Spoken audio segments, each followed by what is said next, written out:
In the morning, you pack up, and as you begin to set out on your day, Kenwick kind of takes the lead after he gets everything packed up. They both have these staffs. He takes his points in points in a bit of a northeast direction.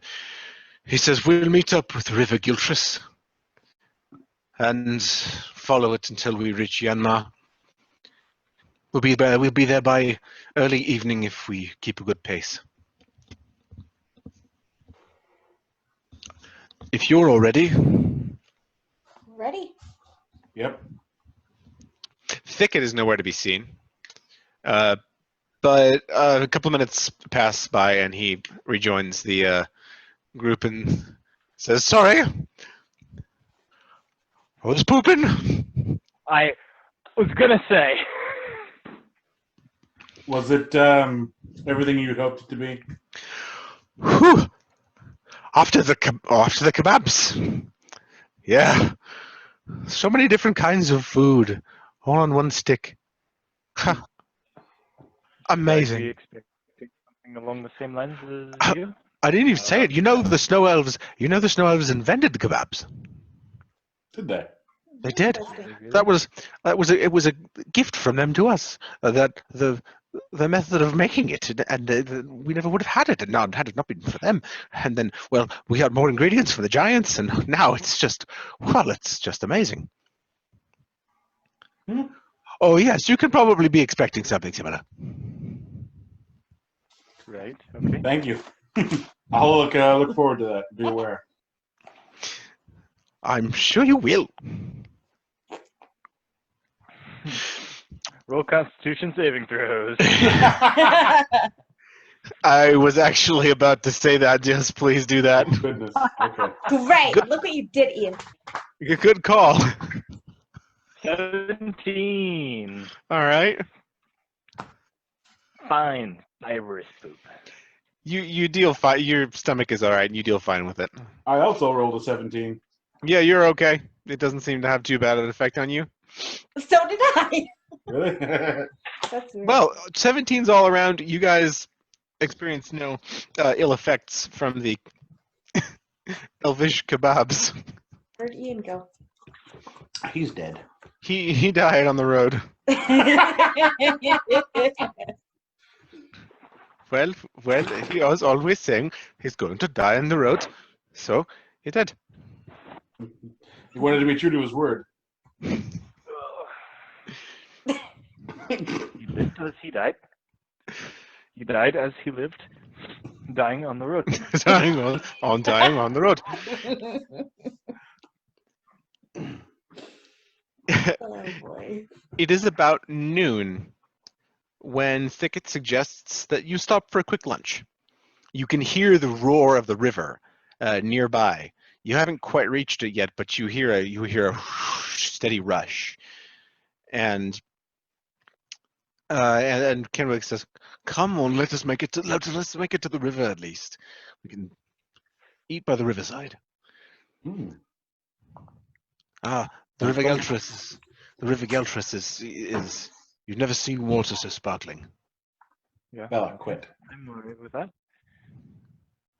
As we walk, I'd like to look for like root vegetables or berries, something along those lines.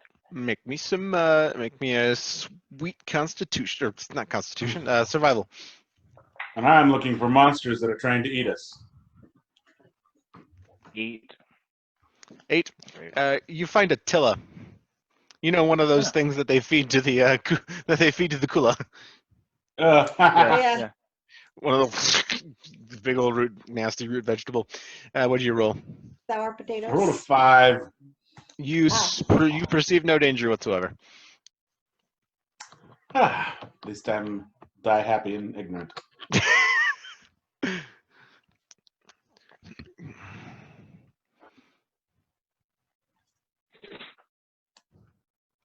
So you reach you crunch into the big nasty tilla fruit, and you. Within a few minutes, the rushing grows so strong, and you pass through the tree line, and you see before you, stretching out like a ribbon, this beautiful blue river rushing along at a fairly quick pace right now. And alongside it, there's a sloping a sloping shore. Where down there's a more rocky shore rather than sandy, but it slopes up onto a nice green area. And Thicket immediately points toward it and it says, "Well, there we go there. That's it. That's it. We can have lunch. Come. We've made good time so far. Yeah. Barely a few more hours up the road." So you guys kind of sit down. It's not the weather is nice. The breeze is warm. There's no sign of anyone. Everybody roll a perception check though, as you kind of sit down for lunch. Ooh. In total, 22. Nice. 9. 8. 22, 9, 8.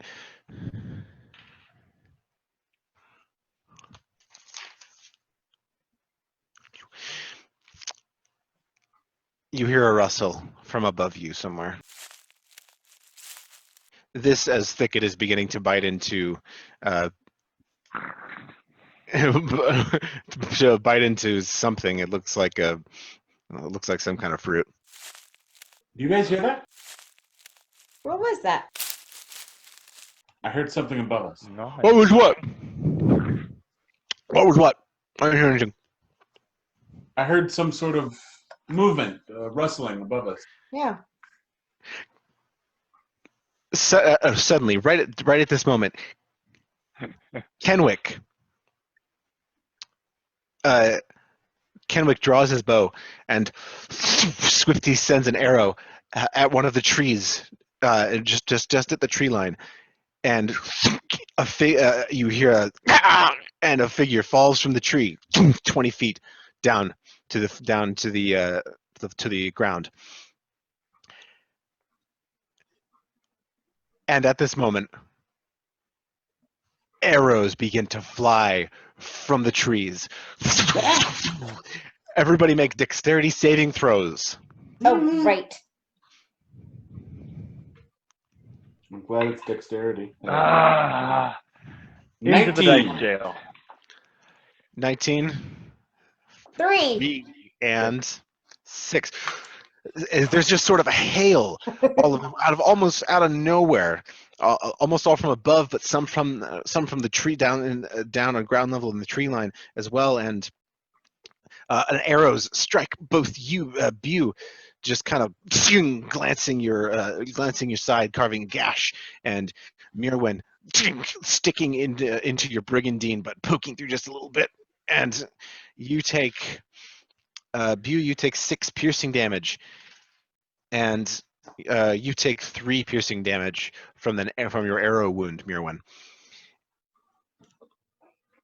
And just from all around these arrows fly, and Kenwick, he lets out a cry, and you see he's struck by one of the arrows, and it pierces straight through his right shoulder, and you see him kind of struggle and like mustering energy, and the band around his arm emits a subtle glow, and he just unleashes a blast of unseen invisible energy that repels the surge of arrows, and several cries of fear come from the elves in the trees firing at you, and I need each of you to make a Constitution saving throw. I'm using big dice. Use big dice. 8. 19. Of course you- What was B's roll? 13. Bu and all of you feel this immense, almost like a full body punch, but from it, but almost as if it's wind doing it. And Bew and Warith, you are knocked prone to the ground, No. and you see Kenwick kind of go, and Thicket loosing arrows over in that direction. The arrows seem to there's still some floating from the tree line at you guys, but mostly they're penetrating the ground. Mirwin, you get a head start, and you run along with Kenwick and Thicket. And Kenwick says, "Get to Yanmar. We gotta go. But arrows continue to fall around you, Bew and Warith, who were knocked to the ground by this blast. Please make a dexterity saving throw again. Gah, into the dice jail. It is a 20, but it is not natural. You, Warith, as you lay there prone, you almost extrasensorily perceive an arrow headed coming for your head, and you roll right out of the way, and it goes right where you were. And Bew, you take another hit, just straight through the poncho, but you are able to get back to your feet, both of you, easily at this point, and you catch up with the others. How much damage do I take? Sorry, you take 7 piercing damage. Dang. And as behind you, you see that Brecken as well has taken an arrow. Forgot about him again. I should remind you more of his presence. But he's taken an arrow wound in the leg area, not the knee. He's taken. He's got an arrow lodged in his thigh, and he's limping, but really trying to catch up with you guys. And I'm gonna go help Brecken run. I'm gonna Okay. dive back and get underneath him. make an athletics check. Oh, not bad. That would be 16. Yes, you are able to go back and boost up Brecken, and you with your assistance, you catch back up with the rest of the party, who are running now just at full bore as fast as you guys can, and with Kenwick yelling, "To Yanmar! We've got to go! They won't be able to follow us all the way." So you are pursued for a short distance. You hear arrows whistling and falling behind you, and Mirwin, make a dexterity saving throw. Great.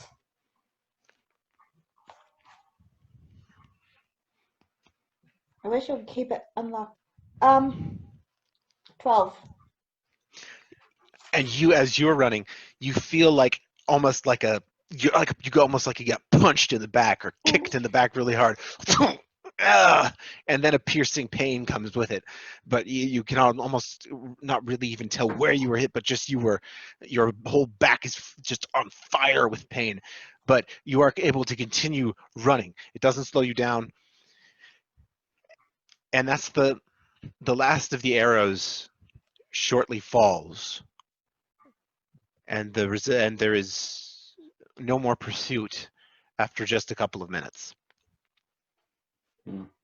It seems that they gave up, or out of fear decided to withdraw strategically, but they did not continue to pursue you.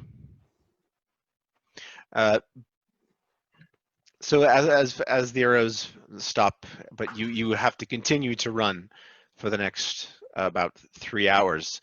Kenwick does not let up, and you all do take 1 exhaustion. Of course we do.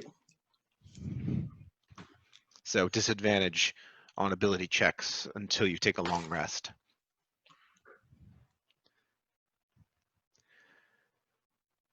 Whew.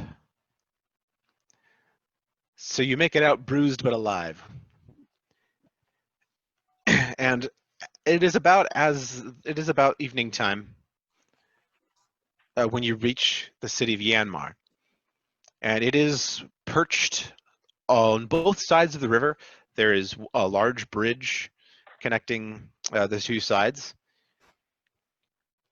and much of what you see is akin to this.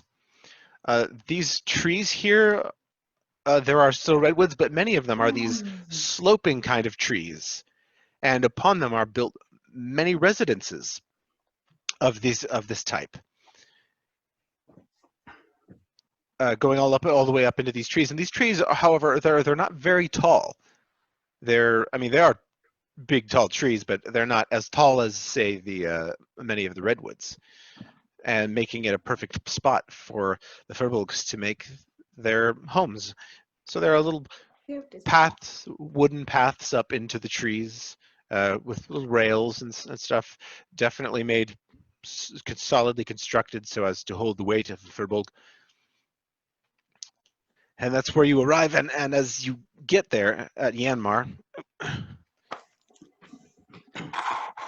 you observe this. Some of the houses are smaller, hut-like structures.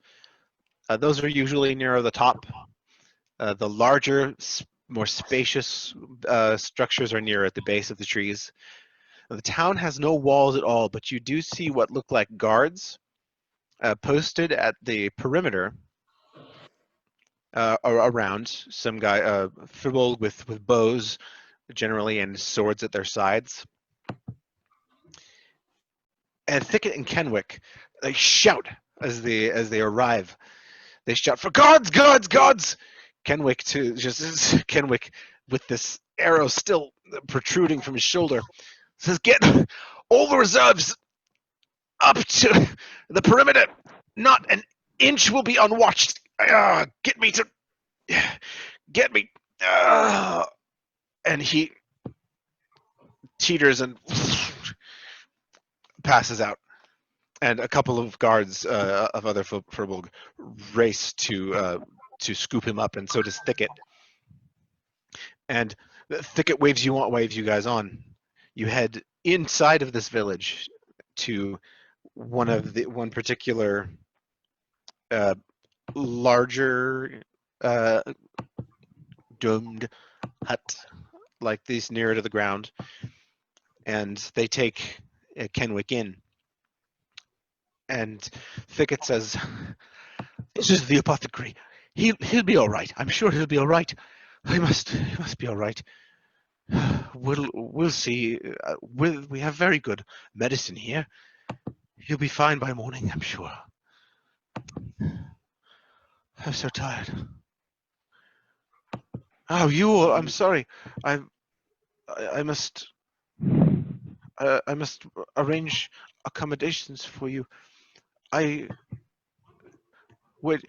Oh, do you wish to go to? Hey, look at that. Gary insisted. Do you wish to go to the house of Jafira? In due time.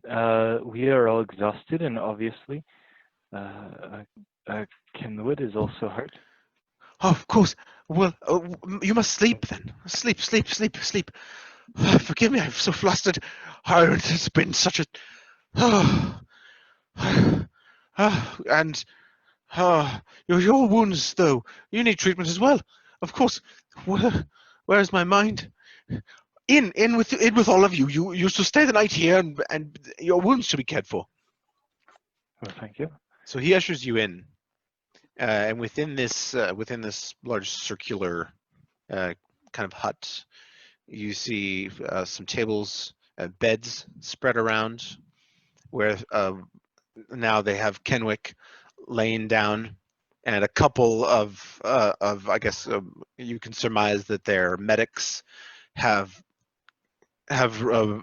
been able to safely remove the arrow from his shoulder, and one is applying bandages and a poultice with herbs and honey to it, and no worms and dirt. You see no You worms and dirt. want all the worms and dirt. You see some jars of herbs are opened and mixed with honey and put on this bandage, and then it is applied to both sides of Kenwick's wound. And then one of the Firbolg, a shorter male Firbolg, he's about 8 foot tall. He says, "Well, you please come over here. It seems you are injured as well. Was it those roguish elves?" We There believe was so. something? Yes. What a shameful thing!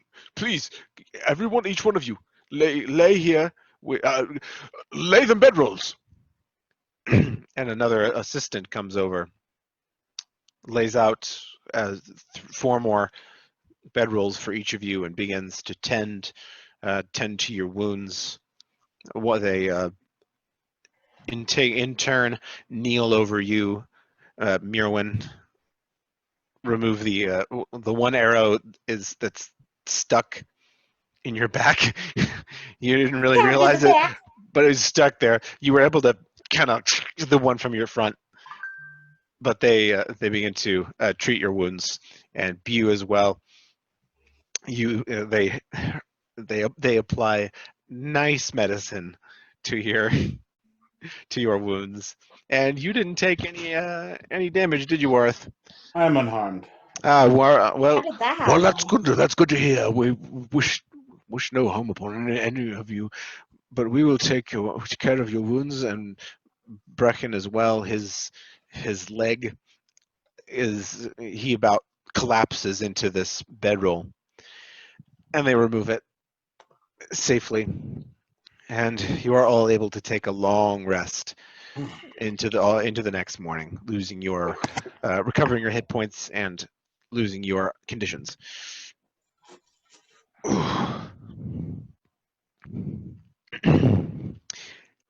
And the next, a new day dawns, and these structures, they have no windows. Well, they have the structure of windows, but there's no glass or anything, so the wind and the breeze is able to freely flow through there, and you are awoken by a gentle breeze, a nice cool touch, but nothing harsh or cold.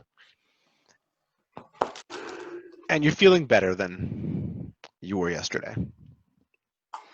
I'm feeling better than I was yesterday. Me too. I don't know, the leg still kind of hurts. I feel like I'm going to limp on it for a while. Yeah. As long as it still Doesn't make works. very well. He took a lot of damage. It was yeah, he got hit with a nat 20. Oh. I feel like I'm going to limp on it for a while. That was pretty bad. Ooh, it's going to be tender at least, for sure. Just, God. Ugh. Yeah. Yeah, that looks like it hurts, Brecken. They've got you bandaged up real well. I think they put some worms and dirt on him. Huh. They put something. Well, just glad I made it out. If I died, Vissa would kill me. Yeah. That she would. And then us for letting you die. Oh, Yeah, yeah. Oh, if you let me die, Vissa would, well, she'd come Eviscerate on. She would eviscerate you. honestly, I just was here with the furbolgs and never Yeah, heard of this. we couldn't go back. Pirates would leave and wonder what happened to us, and it would be fine.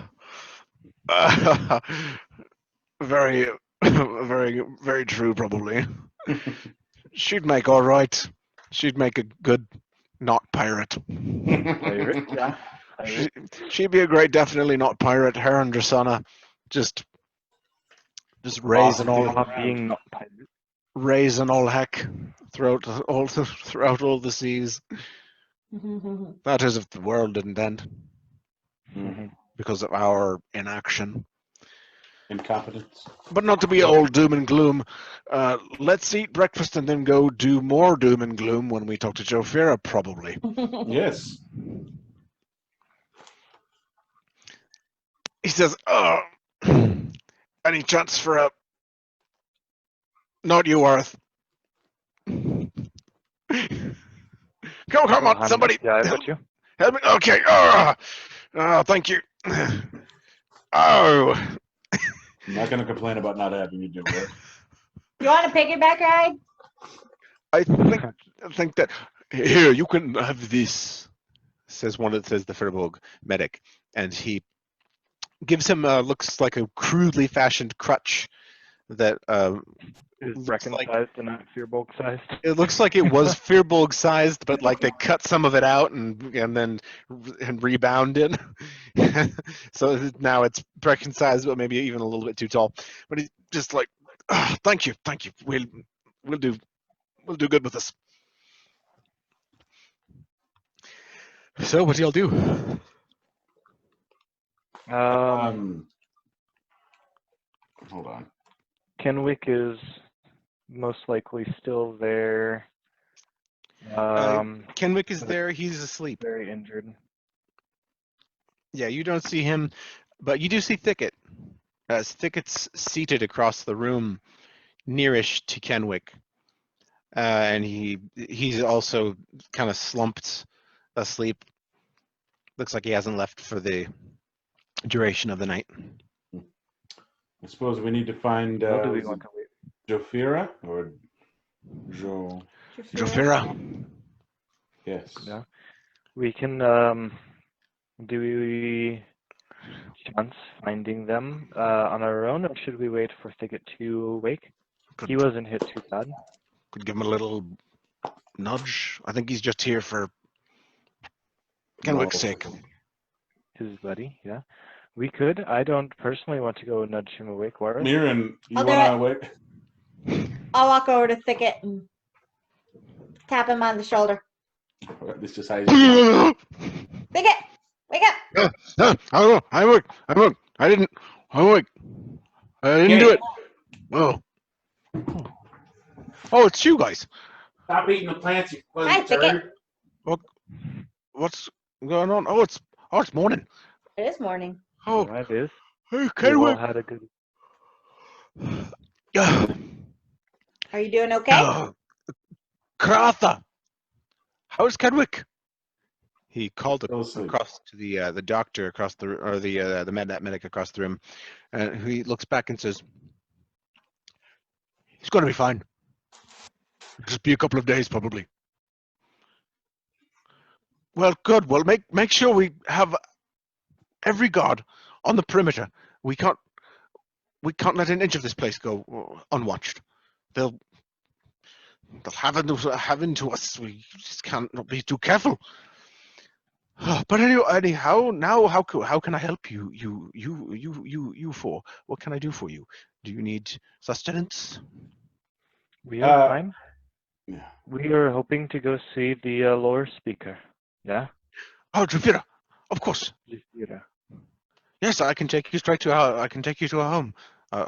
She should probably be there. I think she'd be there. Onward. So he walks out of the door and takes you across the bridge to the other side of the river. And there's a grand sloping tree up there that looks like it's a bit bigger than the rest, and it twines up maybe almost 100 feet high. And he takes you up the ramp, these sturdy ramps that go from home to home, and up to one that is kind of smaller than you might have expected for something so ostensibly important. But he approaches and slowly knocks 3 times, and just a moment later you hear a voice. Yes? Who is it? Jafira? It's Thicket. Oh, come in. He opens the door and kind of ushers you four in. And inside, you see sat at a desk, scratching something on a sheet of parchment, is a Firbolg woman. Her hair is tied back in a long, loose braid. Her skin is more of a almost purplish tint than the others, and her hair is a similar color to that of Kenwick's, and she wears additional braids braided on the side of her head, and her robes are flowing, and she turns and regards you all, taps her quill, sets it back in the inkwell, and turns about to face you guys. Hello. Well, hello. It's an honor to meet you, man. The honor's all mine. Who are all of you? My name is Warith, and my friends here, I just motioned to them so they can introduce themselves. I'm Yerwin. Nice to meet you. I am Bu. I'm Bracken. I sense you have a purpose here. Ah, And Thicket's like, I'm gonna go and help the God Force. Thank you, Thicket. thank you. So Thicket pieces out, and at this point, Bracken, he speaks up. He says, "We have come very far to see you right now. Faced many trials. We pray that you can help us. For you see, I have found something that strikes great fear in my heart, and it is something that I do not understand the nature of. So please help me understand." And he takes out the book and just holds it out to her, and then removes the piece of face. She looks curiously at both, and he kind of offers them up to her. She takes them and motions for you all to join her around the fireplace where a low fire burns. There are rugs around, and you can tell that they're giant made, very comfortable, such as the ones you reclined upon in Hawaii. So you all kind of take a seat there.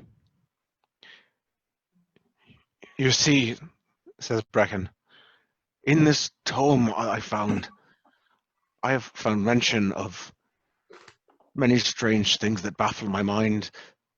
Mentions of shards and keys of harmony and keepers of balance, and I don't know what to make of it. They say you know much deep lore. Can you help? And all this while, Japhira, she watches with a calm but interested eye.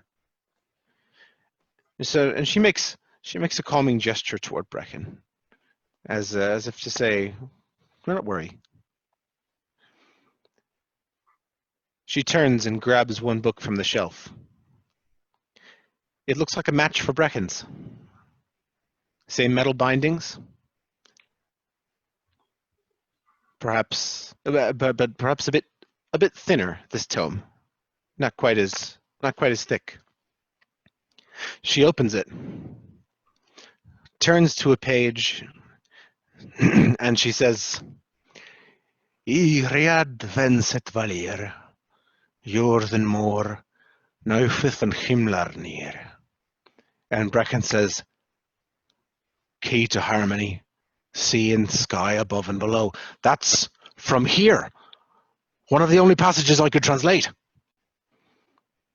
She says, "The things of which we speak are ancient, before all accounting of the world. I have studied it much, and even I do not know all. But what I do know, since you come bearing a shard, I shall tell you." She takes Brecken's book, and she turns to the page that Bracken showed you in his home. On the left, the page on the left shows the depiction of that shard of face steel that you have. And on the page opposite is the immense tree encircled by the serpent swallowing its own tail. You will recall that above the circle, there is depicted what appears to be a great storm, clouds and lightning. Below, the sea tosses and turns with great violent waves. But in the middle, peaceful white clouds hang, and birds sit tranquilly upon branches of the tree that stretch beyond this great barrier, the serpent, as a barrier between the storms above and below. And in runic letters, upon the trunk of that tree are written the words balance, harmony, and eternity. But what does it mean? Says Brecken. And Jafira says, have you ever heard of the orcish legend of the world tree? Roll history checks.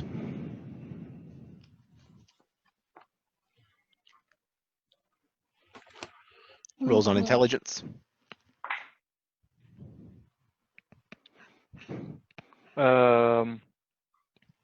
History? Yep, on add your intelligence. 14. 17. 14. 10. 10, 14 for Warith. What was Bew? 17. 17.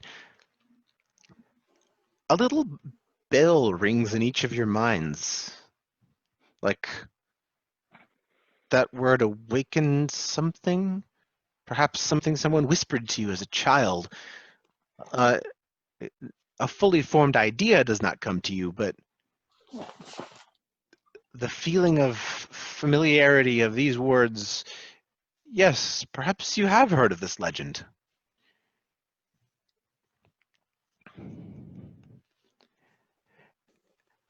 And some of the things that she says in this next portion seem a bit familiar, but different than the accounting that you had heard. And she says, yes, the legend of the world tree. The tale goes that once, many eras before the mortal races kept their histories, there were a people called the Ezid. And at that, Brecken says, what? What are they called? The Ezid. And he says, that word, I thought it was mistaken. That's one of the words that I was able to translate, but I had no idea what it meant. I thought I'd mistaken it. And she says, no, the word appears many times in your manuscript. She continues, the Ezid, the tale goes that they dominated the mortals of Ceres, but their power grew too great and disturbed Ceres itself, and so the world sought to expel them. And it is said that to calm the endless churning of the sea and sky, the Ezid planted a tree, an eternal tree that would be so beautiful, so pleasing to the eyes of both above and below, that their battle would cease. And this world tree would serve for all time as the keeper of balance.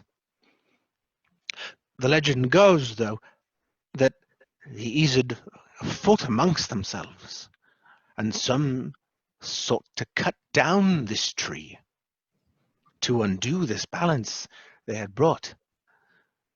The spoken legend, though, leaves out this more detailed passage, and she opens her own tome to a page and begins to read.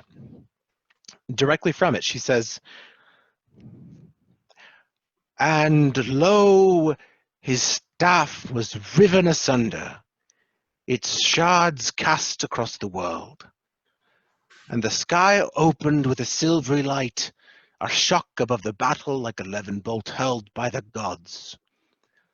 Thus spake the rift unto him, Thou art unworthy, and hence thou shalt have no home from now unto eternity, thou breaker of thine own people. But the hurt was too great, a knife through the heart, and lost were the Aesir, and thus came the age of mortals. She smiles and says, I'm curious. What do you make of this?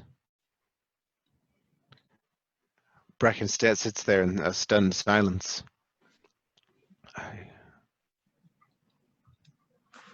And he just picks up the shard and looks at it. So, I translate it as, that piece is part of a greater whole, and it belonged to a powerful old race.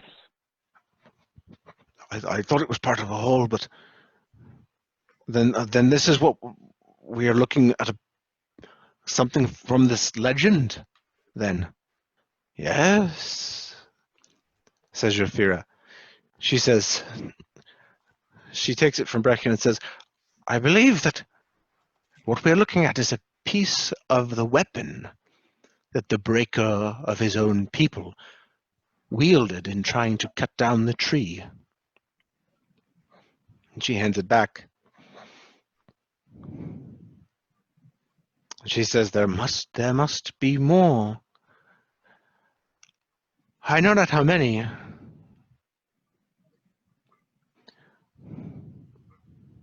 Hmm. And what would this weapon be capable of if it was reassembled? Well, many things it would seem, but its purpose, was designed to cut down the tree.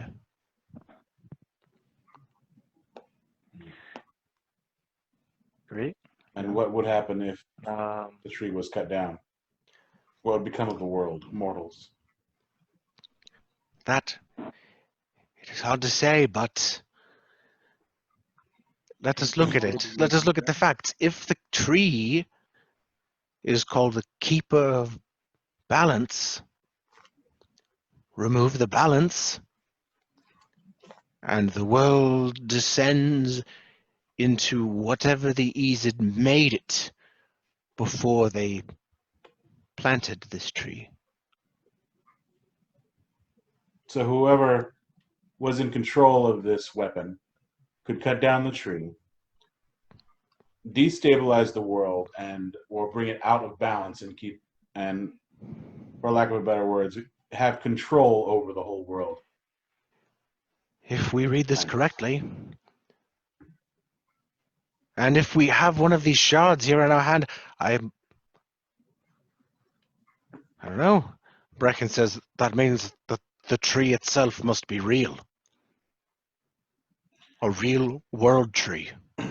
Not necessarily, though. It could be if This is physical. That might be physical too, or certainly physical. But the book calls the weapon a staff, but it may not necessarily have been a staff. Could have been. That's what it was. The closest analogous to was a staff. That's how they understood it. The tree could be something that holds balance somehow. it could be metaphorical. I agree, but she turns to another page in her book. Is the world tree real, physical? Well, I bet he's on that island. it could explain this. She turns to a page in her notebook.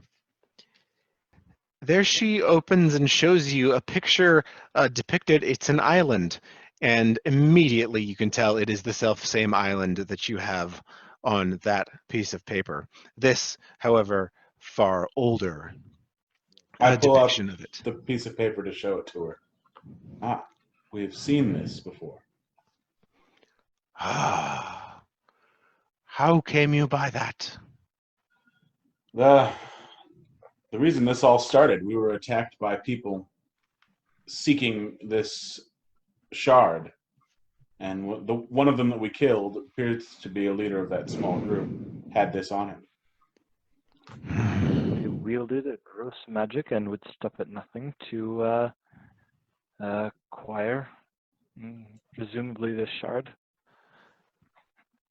Then they must as well have a similar tome. And if, Maybe shards, yeah. let us hope not. But,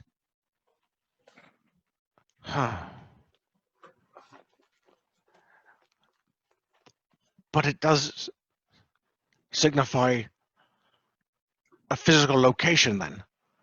It's Yes.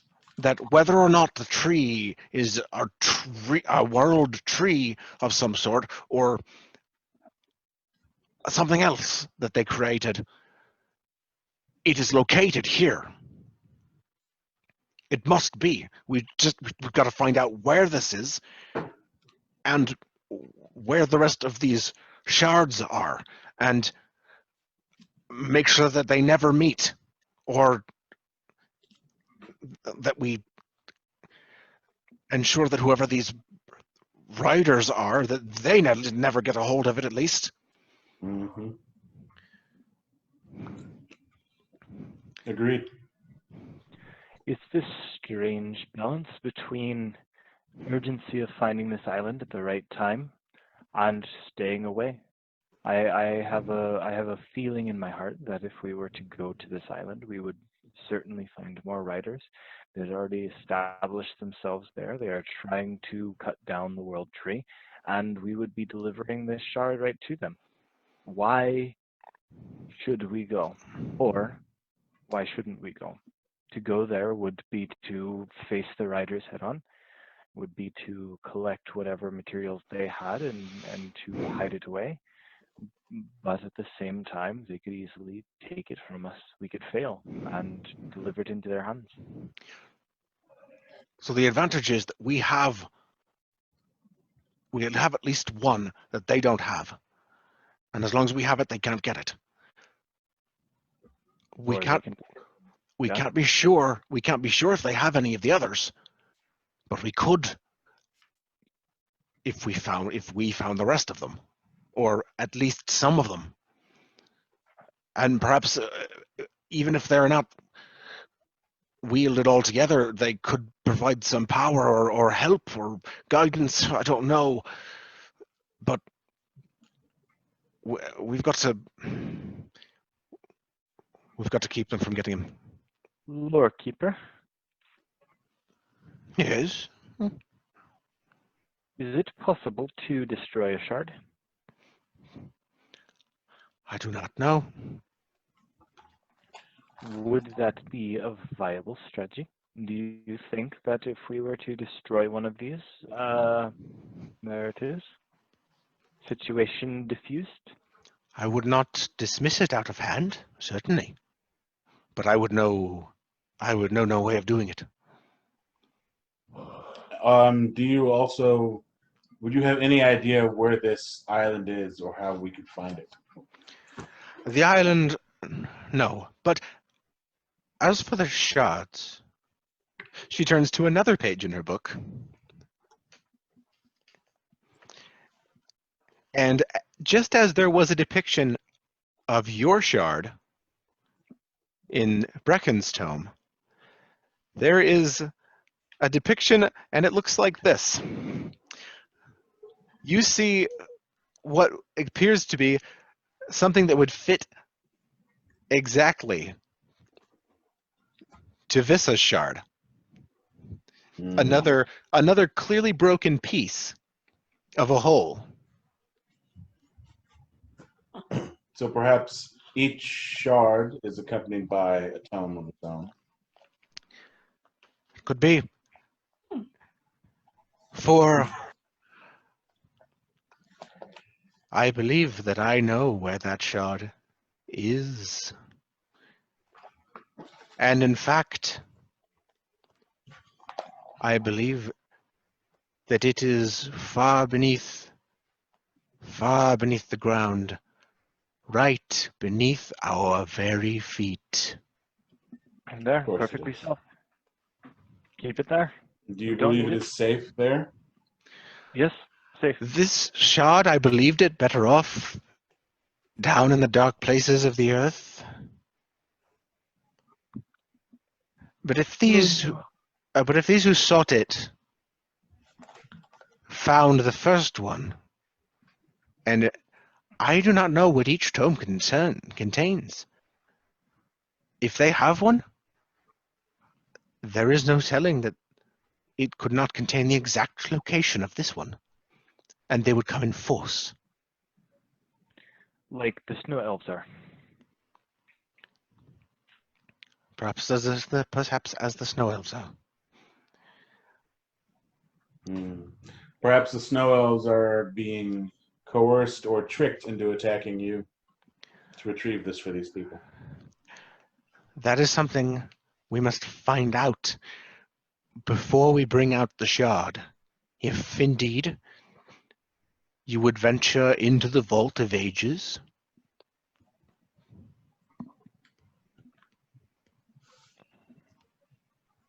The Vault of Ages.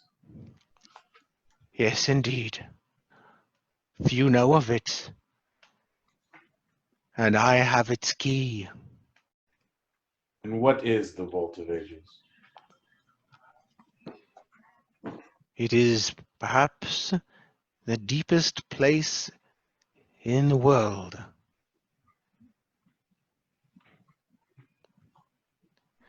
And many terrors lurk there. We have not visited it for centuries, and I do believe that this shard is located somewhere within. What is this? A dungeon in Dungeons and Dragons? What is this mess you speak of? Blasphemy!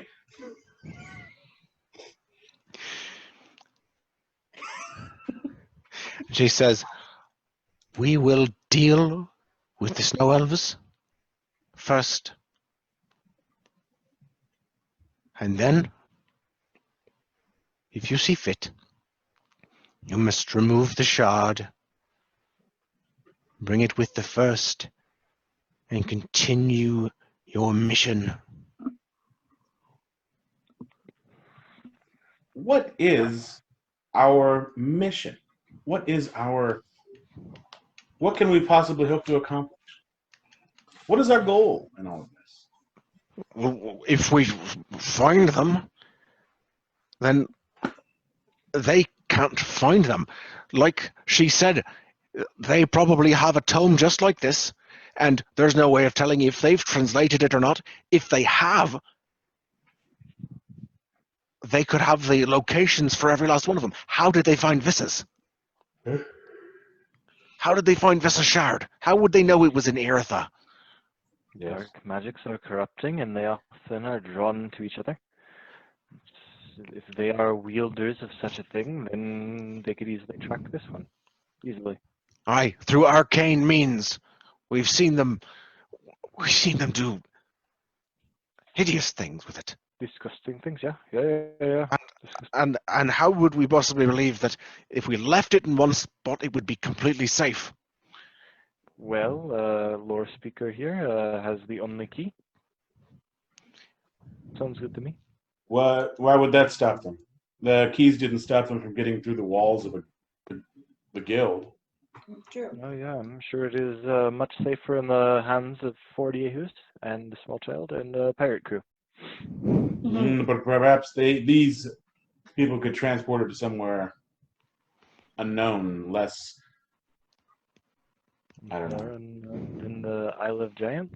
More unknown than someplace that has a name, like the Vault of Ages. If they could track other old Graziella. locations, and we Yeah. take it to someplace new that's not in any of these books, potentially. That's a point. That's a point, says Brecken. We just at least make it so that they can't find any of them. And if there is a way that we find them, perhaps we could find a way to destroy them. Or banish them from the world somehow, even if we have to use the dark power ourselves to do it. Or find someone who knows it. Since you didn't get the book totally translated, is it possible that it does list other locations?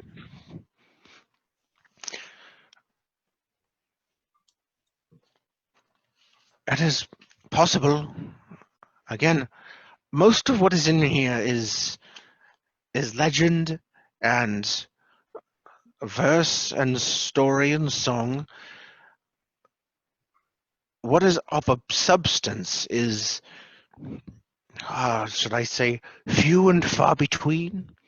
Things like this passage, of this very telling passage, are few and far between, and I am still working on it. But I wish to take a look at Brecken's volume and see if, on a skim, I can come up with anything. I would like to know that as well. Whilst you help Thicket take care of our elf problem. Very well. Yeah. Going to suggest much the same. I would have liked to Brecken? stay out of whatever conflict may or may not be going on, but it appears we may not have a choice. Have Well, you asked for ever it. stayed out of conflict? We could try. You asked for a translator. Yes, I did. Thus, I will translate. Thank you. And that's where we will end tonight's session.